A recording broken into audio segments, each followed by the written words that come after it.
enemies, those people that we fight with, those people that we have an enormous amount of hatred towards. Enemies are interesting. They are very real at times. And I have learned in my life that having one enemy is too much. I have people that I don't always agree with. I have people that I don't agree with what they do. I don't like what they do. I'm offended by their choices. However, they're not my enemy. And I think if I were to have an enemy, it would be an unseen one that really has it in for me. It's somebody or something that wants to have my demise. And when I realize that, then that makes me stronger. Even though I can't see whatever is trying to thwart my life, if I know it's there, it will make me stronger. When you have an enemy, there is a certain kind of emotion which is quite often involved, and that's called hatred. And hatred fuels so many bad things. Hatred is it's just bad.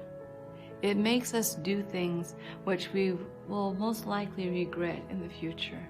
It makes us feel things. It creates a tension inside of us that is unhealthy. It literally does something to our body. And when we hold that hatred, you have to literally hold it.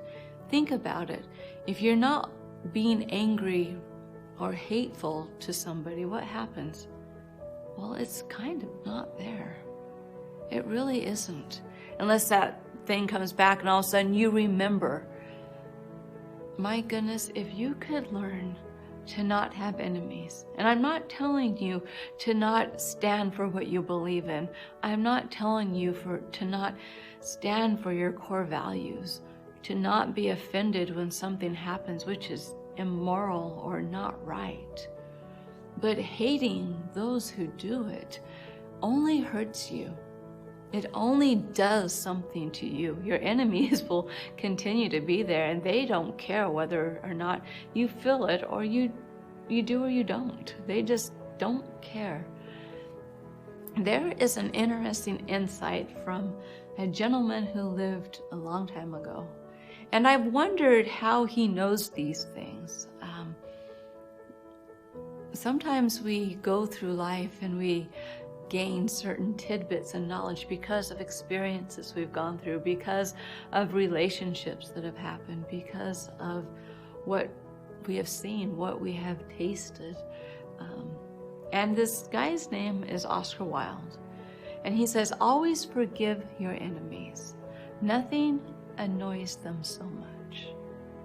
Always forgive your enemies. Nothing annoys them so much. And if you think about that, it is really interesting, because it's like that rubber band ball that's all tied up. You know, you make a ball out of rubber bands and you stretch it and you stretch it and you stretch it, and it has all those things that are just tightly held together. And what would happen if you cut just the right ones? Well, if you cut the right ones, all of that pressure and that stored up energy explodes, and it is flat. It is literally flat, and it just springs apart. If you could learn to start cutting those ties of animosity and hatred that you may feel towards somebody because they wronged you, because they made you this way.